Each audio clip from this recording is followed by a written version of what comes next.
오늘 저와 여러분이 보실 말씀은 신약성경 데살로니가 전서 4장 1절로 12절까지 말씀입니다. 신약성경 데살로니가 전서 4장 1절로 12절까지 말씀, 제가 가지고 있는 신약성경 332페이지입니다. 우리 다 같이 한 목소리로 봉독해 올리기로 하겠습니다. 그러므로 형제들아, 우리가 끝으로 주 안에서 너희에게 구하고 권면하노니, 너희가 마땅히 어떻게 행하며 하나님을 기쁘시게 할 수 있는지를 우리에게 배웠으니 곧 너희가 행하는 바라 더욱 많이 힘쓰라. 우리가 주 예수로 말미암아 너희에게 무슨 명령으로 준 것을 너희가 아느니라. 하나님의 뜻은 이것이니 너희의 거룩함이라. 곧 음란을 버리고 각각 거룩함과 존귀함으로 자기의 안에 대할 줄을 알고, 하나님을 모르는 이방인과 같이 세욕을 따르지 말고 이 일에 분수를 넘어서 형제를 해하지 말라. 이는 우리가 너희에게 미리 말하고 증언한 것과 같이 이 모든 일에 주께서 신원하여 주심이라. 하나님이 우리를 부르심은 부정하게 하심이 아니요 거룩하게 하심이니, 그러므로 저버리는 자는 사람을 저버림이 아니요 너희에게 그의 성령을 주신 하나님을 저버림이니라. 형제 사랑에 관하여는 너희에게 쓸 것이 없음은 너희들 자신이 하나님의 가르침을 받아 서로 사랑함이라. 너희가 온 마게도냐 모든 형제에 대하여 과연 이것을 행하도다. 형제들아, 권하노니 더욱 그렇게 하고, 또 너희에게 명한 것 같이 조용히 자기 일을 하고 너희 손으로 일하기를 힘쓰라. 이는 외인에 대하여 단정히 행하고 또한 아무 궁핍함이 없게 하려 함이라.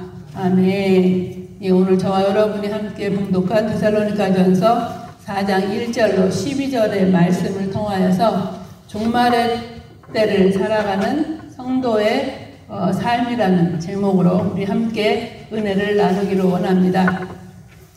우리가 지금 살펴보고 있는 데살로니가 교회는, 우리가 어제도 말씀드렸고 화요일도 말씀드렸던 것처럼 바울이 2차 전도 여행을 하면서 마게도니아에 개척한 교회입니다. 데살로니가는 마게도니아 지방에서 가장 큰 도시고 행정의 수도요, 상업의 중심지고 동시에 무역항을 가지고 있는 마게도니아 그 제1의 도시였습니다. 그러므로 데살로니가에 교회를 세운다는 것은 남쪽으로는 그리스 지역, 동쪽으로는 소아시아 지역, 북쪽과 서쪽으로는 로마 지역으로 연결되는 통로에 있었기 때문에 효과적인 그 선교의 요충지를 확보하는 그러한 그 장소가 그 데살로니가였는데요. 그때 또한 그 알렉산더 대왕이 인구 정책으로 헬라인, 유대인, 사마리아인, 로마인 등 많은 민족이 섞여 살던 그런 도시였는데, 바울은 그때 유대인들의 그 박해로 말미암아 데살로니가 지역에서 떠나 있었지만 지속적으로 그 개척한 그 데살로니가 교회에 관심을 가지고 데살로니가 교회를 향한 메시지를 전했는데요. 그래서 메시지를 전하면서 데살로니가 교회는 어떻다고 얘기했냐면, 데살로니가 전서 1장 6절에서 7절에 보면, 또 너희는 많은 환난 가운데서 성령의 기쁨으로 말미암아 우리와 주를 본받은 자가 되었으니, 그러므로 너희가 마게도냐와 아가야에 있는 모든 믿는 자의 본이 되었느니라 해서, 데살로니가 교회는 말씀과 같이 믿는 자들의 본이 된 교회고, 환난 때에 믿음으로 그 믿음을 지키며 살아갔던 사람들로부터 그 사랑을 나눠주는 그러한 그 사람들로부터 칭찬받는 그런 교회였다고 얘기를 하고 있어요. 근데 이런 그 많은 사람들에게 칭찬받고 환난 때에 믿음을 지켰던 그런 교회이지만, 그렇다고 데살로니가 교회에 문제가 없었던 것은 아니었죠. 지역적으로 그 이교 사회에 둘러싸여 있는 그런 환경에 있기 때문에 도덕적으로나 윤리적으로 문제가 있었습니다. 그래서 이에 대한 신앙적인 교훈과 가르침이 필요했는데요. 그래서 그리스도의 그 재림과 또한 부활에 대한 오해를 바르게 하기 위해서 또 바울이 권면이 필요했어요. 내일 본문에 오면 이제 그리스도의 그 재림과 부활 신앙에 대한 것을 바울이 설명을 할 텐데요. 이처럼 그 사랑과 많은 사람들의 본이 되었던 교회이지만 이처럼 윤리적으로나 도덕적으로가 문제가 있고 또 부활 신앙과 재림 신앙에 대한 문제가 있었던 이 데살로니가 교회를 향해서 바울이 권면을 하는 이 메시지를, 이 말씀을 통해서 메시지를 전하고 있는데, 이러한 그 배경 가운데, 이런 상황 가운데 바울은 그 데살로니가 전서 전반부, 어제까지 봤던 1장에서 3절까지에서는 데살로니가 교회를 향해서 칭찬과 감사를 아끼지 않고 있는 모습을 볼 수 있는데요. 오늘서부터 시작하는 4장과 5장에서는 데살로니가인들에게 부족한 점에 대해서 실제적으로 어떤 교훈과 더불어 그 진리에 입각해서 어떤 행동을 해야 하는지를 권면하는 내용으로 되어 있죠. 그런 가운데 오늘 본문인 데살로니가전서 4장 1절에서 12절은 데살로니가 교회의 종말에 대한 오해 등 교리적인 가르침에 앞서서 먼저 종말을 예비하는 현재의 그 성도들이 하나님 앞에서 어떠한 합당한 삶을 살아야 하는지 그것을 나타내주고 있어요. 그래서 데살로니가 교회가 아까도 말씀드린 것처럼 이방 교회로서 그리스도에 대한 그 신앙을 가지고 있었으나 헬라 문화권에서 보편적으로 성적 타락에서 완전히 벗어나지 못한 점을 염두에 두고 실제 생활에 있어서 성결할 것에 대한 교훈과 더불어 기독교의 미덕인 사랑, 또한 노동에 있어서는 근면에 대한 권면을 줌으로써 종말의 때, 재림의 때를 기다리며 살아가는 성도들의 생활을 권면하고 교훈하고 있는데요. 실제로 그 당시 여러 교회들에서 이방 숭배와 관련한 그 종교적 타락 현상과 더불어 도덕적으로 또 성적으로 타락 현상이 범람하고 있었는데, 성도라고는 하지만 예수 믿은 지 얼마 되지 않은 그 성도들 가운데서 그들이 과거에 몸담았던 과거에 했던 그런 습관을 완전히 버리지 못하고 계속 타락한 생활을 하는 그런 자들이 있었는데, 그래서 바울은 여기에서 그 성도의 모범적인 생활을 권면하고 있는 거죠.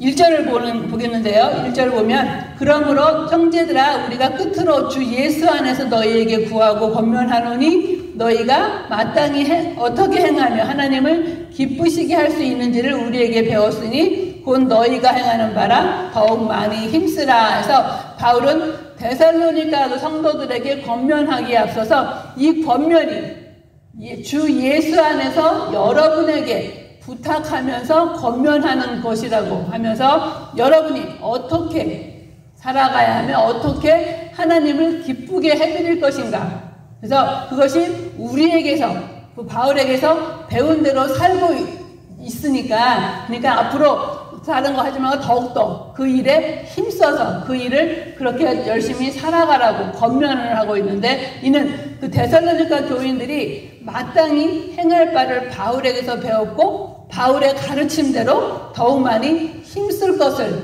강조하고 있는 것인데요.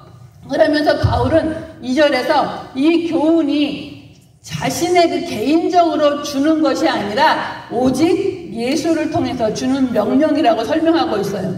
2절 보면 우리가 주 예수로 말미암아 너희에게 무슨 명령으로 준 것을 너희가 아느니라 해서 바울은 데살로니가 교인들의 그 기억을 되살려서 바울이 주는 교훈이 사실은 예수 그리스도에게서 받은 가르침임을 다시 기억하라고 상기시키고 있고, 바울이 교회에 명령한 것은 예수께로부터 받은 것이요 주 예수의 요구로 말미암아 교회에 전해준 것임을 말하고 있는 것입니다. 이처럼 바울은 그 명령의 권위를 자신이 아닌 그리스도께 둠으로써 성도들로 하여금 속히 그 명령을 듣고 자신의 죄의 모습을 청산하도록 촉구하고 있는 것인데요. 그러므로 이 권면은 반드시 지켜야 하고 마땅히 행해야 할 것임을 바울은 이제 3장 4장 3절에서 12절에서 3절과 12절에서 하나님을 기쁘시게 하기 위해서 성도가 살아가야 할 합당한 삶이 무엇인가? 종말의 때, 재림의 때를 준비하는 성도가 살아가야 할 합당한 삶이 무엇인가를 설명하고 있는데요. 첫 번째로 그 종말의 때 재림을 준비하는 그러한 성도들이 살아가야 할 그 삶의 모습은 첫 번째로 거룩한 삶을 살아갈 것을 얘기하고 있어요. 3절에서 8절인데요. 그래서 거룩한 삶을 살아가야 하는데 매튜엘리는 뭐라고 얘기했냐면 거룩한 행실은 거룩함의 으뜸이신 하나님을 더욱 거룩하게 한다고 말했는데 오늘 본문 3절에서는 뭐라고 얘기했냐면 하나님의 뜻은 이것이니 너희의 거룩함이라 곧 음란을 버리라 이렇게 얘기했고요. 그래서 거룩함은 하나님의 뜻이기 때문에 그 거룩함 가운데 음란을 버리라고 말씀하고 있고 4절에서는 각각 거룩함과 존귀함으로 자기 안에 대할 줄을 알라 얘기했고 7절에서는 하나님이 우리를 부르신 부르심은 부정하게 하심이 아니요 거룩하게 하심이니 라고 해서 거룩한 생활을 할 것을 말하고 있죠. 특별히 그 성적인 데 있어서 성적으로 문란한 헬라 문화에 젖어있던 그들에게 하나님을 믿고 예수 그리스도로 거듭난 자의 삶으로서 무엇보다 먼저 그 성적으로 하나님과의 관계에서 거룩할 것을 얘기하고 있죠. 그러면 거룩이 무슨 뜻일까요? 거룩이란 우리가 잘 아는 것처럼 분리하다, 구별하다 그런 뜻으로 하나님의 성품을 나타내는 그 대표적인 속성과 동시에 구약에서는 그 택하신 백성들에게 요구되어진 생활의 강령이었죠. 그래서 레위기 19장 2절에 보면 너는 이스라엘 자손의 온 회중에게 말하여 이르라 너희는 거룩하라 이는 나 여호와 너희 하나님이 거룩함이니라 그랬고요. 레위기 11장 45절에서는 내가 거룩하니 너희도 거룩할지어다 하고 얘기해서 이 거룩하게 살아가는 것이 그 하나님의 자녀들, 하나님의 택하신 백성들이 닮아가야 할 그러한 그 하나님의 속성이라는 것. 그 신약 성경에서는 주로 성도들의 그 성결한 생활을 강조하는데 거룩이라는 말을 사용했는데요. 그러므로 거룩함이란 하나님께 자신을 바친 성도들이 마땅히 걸어가야 할 과정이며 점차 완성시켜 나가야 할 그런 과정이죠. 그래서 사도 바울은 데살로니가 성도들에게 세상 사람들과 구별된 그런 거룩한 삶을 살라고 얘기하는데 왜 그랬냐면 그것이 하나님의 뜻이기 때문에 그것이 하나님의 뜻이므로 성도들이 반드시 그 교훈을 따라서 거룩한 그 삶을 살아야 한다고 얘기하죠.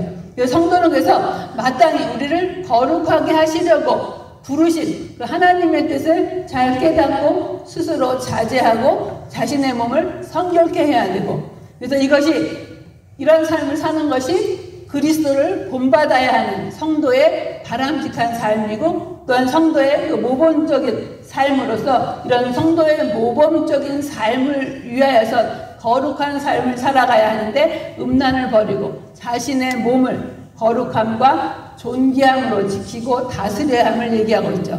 그렇지 않으면 하나님이 보응과 징벌이 있을 것이라고 6절에서 말씀하시는데요. 그래서 하나님이 이 종말의 때 재림을 기다리며 준비하는 그러한 때에 살아가는 저와 여러분들이 살아야 할 삶은 첫 번째로 거룩한 삶을 살아야 되고요. 그 다음에 두 번째 이 종말의 때 살아가는 저와 여러분의 살아가는 삶을 두 번째는 형제, 자매를 사랑해야 한다고 9절과 10절에서는 말씀하고 있는데요. 9절 보면 형제 사랑에 관하여는 너에게 쓸 것이 없음은 너희들 자신이 하나님의 가르침을 받아 서로 사랑함이라 너희가 온 마게도냐 모든 형제에 관하여 과연 이것을 행하도다 형제들아 권하노니 더욱 그렇게 행하고 해서 성도는 하나님의 사랑하는 자인과 동시에 또한 형제를 사랑해야 하는 자이죠. 하다못해 하나님은 우리에게 원수까지 사랑하라고 말씀하셨는데 그 형제 사랑은 하나님의 명령임으로 말미암아 형제를 사랑하지 않으면서 형제 자매를 사랑하지 않으면서 하나님을 사랑한다고 하는 것은 거짓말하는 것이다. 그렇게 성경은 말하고 있죠. 요한일서 4장 20절에서 21절 보면 누구든지 하나님을 사랑하노라 하고 그 형제를 미워하면 이는 거짓말하는 자니 보는 바 그 형제를 사랑하지 아니하는 자는 보지 못하는 바 하나님을 사랑할 수 없느니라. 우리가 이 계명을 주께 받았나니 하나님을 사랑하는 자는 또한 그 형제를 사랑할지니라. 해서 우리가 이 마지막 때 종말 때 또 주의 재림을 준비하며 기다리는 그런 성도의 삶은, 두 번째는 우리가 성도들 형제 자매를 사랑하라는 것. 이처럼 우리는 하나님이 가르치신 대로 모든 성도에 대해서 사랑해야 하고, 또 우리의 사랑이 주의 모든 백성들에게 확장되도록 노력해야 되고, 또한 그 세월이 갈수록 사랑이 식어가는 것이 아니라 더욱더 많아지고 깊어질 수 있도록, 그래서 이런 그 형제 자매를 더구나 편안할 때가 아니라 환난과 어려움을 당한 그런 때 더욱더 그 성도의 모범적인 삶 때와 또한 종말의 때와 재림을 준비하며 기다리는 그러한 성도의 모범적인 삶은 형제 자매, 형제를 서로 사랑하는 삶을 살라고 말씀하고 계시고요. 세 번째 성도의 그 모범적인 삶은 어떤 삶이냐 하면 자신의 일에 있어서 충실해야 할 것을 오늘 성경은 말씀하고 있는데요. 11절과 12절 말씀입니다. 또 너희에게 명한 것 같이 조용히 자기 일을 하고 너희 손으로 일하기를 힘쓰라. 해서 영적인 일을 우리가 도모한다고 해서, 영적인 일을 도모한다고 해서 이 땅의 일에 충실하지 아니하는 그런 것이 아니라, 영적인 일, 우리가 하나님의 은혜를 받고 정말 성령 충만한 그런 가운데서도 우리에게 이 땅에서 맡겨진 일에 충실해야 되고 게으르지 말고 근면해야 될 것을 11절에서는 말씀하고 있는데요. 즉 노동은 하나님, 창세기 이후에 주어지신 하나님 주신 명령이고 고귀한 것이므로 성도들도 마땅히 뭐 해야 돼요? 노동하되 근면하고 성실한 생활을 통해서 많은 사람들, 더욱이 믿지 아니하는 사람들에게도 본이 되어야 되죠. 그래서 우리는 각자 조용히 자기 일에 성실한 자들이 되어야 하고요. 자기가 해야 할 일에 성실하고 또한 손으로 일하기를 힘써야 한다고 말씀하고 있죠. 그래서 그런 가운데 천국을 소망하는 자는 지상에서도 바르고 성실하게 살아가라고 얘기하고 있어요. 그 바울은 데살로니가에서 자신의 그 손으로 일하는 그 일을 하는 자의 그 모범을 보였죠. 그래서 그 사도 바울은 당시 그 헬라 지역에서 그런 손으로 하는 그런 일들은 노예들이나 하고 자유인들은 그런 일을 해서 안 된다는 그런 생각에 만연해 있었기 때문에 사도 바울은 오늘도 말씀하기를 자기가 그 손으로 일을 하면서 그러면서 그 일하기를 힘쓰되 근면함으로 조용히 자기 일을 하라고 말씀하고 권면하고 있는 거죠. 그래서 사도 바울도 그래서 그 자신도 천막을 치면서 천막을 만드는 그런 일을 했고요. 주의 사역을 하면서 또 예수님도 목수로서 일을 했던 것으로서 자기의 손으로 일하는 것이 전혀 다른 사람에게 또한 노예들만 하는 그런 것이 아니라 마땅히 자신들이 해야 할 일임을 본을 보여주신 그런 모습이라고 볼 수 있는데, 정말로 우리가 이처럼 자기의 손으로 일하지 않는 것은 뭐와 같아요? 자기 짐을 다른 사람에게 지우는 그런 일들이 되어지죠. 그래서 이런 손으로 자기에게 맡겨진 일들 조용히 묵묵히 근면함으로 열심히 자기 일을 하라고 얘기하면서 12절에서는 성도들이 이처럼 조용히 자기 일을 하고 손으로 일하기를 힘쓰는 이유를 설명하는데요. 12절입니다. 이는 외인에 대하여 단정히 행하고 또한 아무 궁핍함이 없게 함이라. 해서 이처럼 일을 하는 힘쓰는 저는 자기 일에 충실해야 되는 그 이유를, 첫째는 자기의 궁핍함을 물리치는 거고, 둘째는 예수를 믿지 아니하는 그런 사람들 앞에서 존경을 받기 위함입니다. 그래서 우리가 사람들이 예수 전할 때 예수 믿으면 복 받아요. 그래서 막 한국에서 전철이나 이런 데서 노방전도 할 때 많이 하는데, 예수 믿으면 무조건 복 받는다, 물질의 축복만을 강조해서 그것만을 전하면서 자신의 일을 하지 않는 있고 어려움을 당하는 그런 모습을 볼 때, 그래서 비그리스도인들은 그것을 아름답게 보지 못하고 맨날 복음만 전하면서 저렇게 어려운 가운데 있다고 하나님의 영광을 가리는 그런 일들을 볼 수 있는데요. 그래서 저런 일을 하게 하는 것은 자기의 궁핍을 물리치게 하는 것이고, 또한 궁핍함이 없게 하려는 것이고, 또한 비그리스도인을, 예수를 믿지 아니하는 그런 사람들 앞에서 정말 예수도 열심히 믿고 열심히 자신의 일, 하나님 주신 일이라고 생각하고 근면하게 성실하게 충실히 그 일을 함으로 말미암아서 많은 사람들에게 본이 되어짐으로, 궁극적으로는 어때요? 이러한 그런 열심히 일하고 하는 그런 삶을 통해서 하나님을 영화롭게 하는데 일을 감당하는, 그 하나님을 영화롭게 하는 그런 일을 하는 거죠. 근데 실제로 이렇게 살지 못하는 자들이 궁핍하며 살아갈 때, 또한 궁핍하며 살아가면서 다른 사람에게 폐를 줄 뿐 아니라 기생하듯이 살아가는 그런 것들을 불신자들을 볼 때는 하나님의 영광을 가리는 일이 되어지기 때문에 사도 바울은 오늘도 말씀하시기를 마지막 때, 재림의 때를 준비하며 살아가는 저와 여러분의 삶이 자신의 맡겨진 일에 충실하게 성실하게 일을 해야 될 것, 그래서 신앙을 빙자해서 게으름을 피우는 것이 아니라 더욱더 열심히 자신의 맡겨진 일을 행할 것을 얘기하고 있죠. 그래서 오늘 사도 바울은 데살로니가 전서 4장 1절에서 12절의 말씀을 통하여서 종말의 때 주님을 기다리며 말세, 지금 우리가 늘 얘기하기를 말세지 지말이다, 또 되어지는 모든 현상들이 주님이 오실 때가 가까웠다고 얘기하는 이러한 때를 살아가는 저와 여러분은 오늘 사도 바울이 데살로니가 교인들에게 권면한 그 말씀과 같이 이 시대의 흐름을 잘 파악하고, 그리고 이 세대를 잘 분별하여서 이 세대를 본받지 말고 말씀을 잘 깨닫고 분별하여서, 그래서 정말 이 종말의 때 주님의 재림을 기다리며 준비하는 그런 성도의 삶으로 정말 하나님 앞에 온전히 드려지는 거룩한 삶을 살기 원하시고요. 또한 형제 자매를 더욱더 사랑하며 살기를 원하시고, 또한 자신의 일에 충실하게 잘 감당하는 그러한 삶을, 비록 내일 주님이 오신다 할지라도 오늘 자신의 일에 최선을 다하며 충실하게 자신의 일을 감당하는 그러한 삶을 살아가라고 권면하고 말씀하시는데, 이것이 뭐예요? 이것이 곧 하나님의 뜻이고 하나님을 기쁘시게 하는 삶이라. 그래서 이 마지막 때를 준비하면서 마지막 때니까 하고 나태해지는 것이 아니라 더욱더 거룩한 자의 삶, 또한 서로 사랑하는 삶, 자신의 일에 충성을 다하며 충실한 그런 삶으로 말미암아 주님 다시 오실 때 주님을 기쁘시게 하고 하나님께 영광 돌리고 잘했다 칭찬받는 저와 여러분의 삶이 되시기를 간절히 바라겠습니다. 기도하시겠습니다.